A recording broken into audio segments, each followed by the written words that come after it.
thấy tây lang ngoyang ki üwang ching hipak menuk na wongli ngoh yang ki shao hipak yane ngoyang ki kahta yang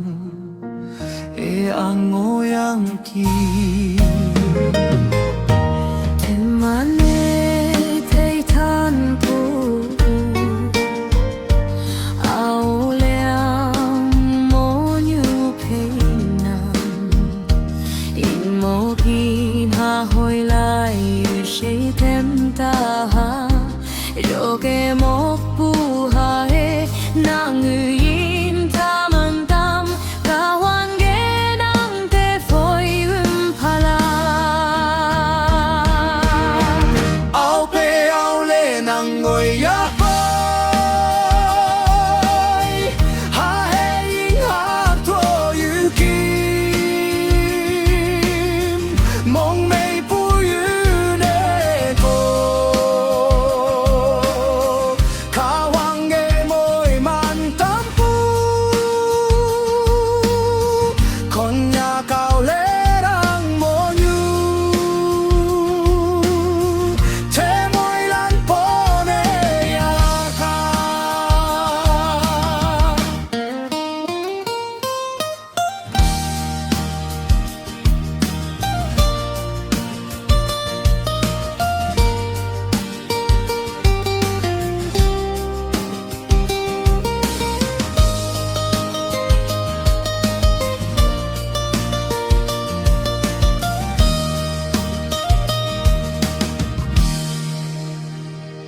Alu Dal me hang-hala Tüman-e taneha Alu Dal Peshi mei-pu teih Peshi Wekoük Peangken hah-e Aoleang mei-e lên Kahwange pa te mỗi monyu Aope Aoleang moi yake hah-e yinha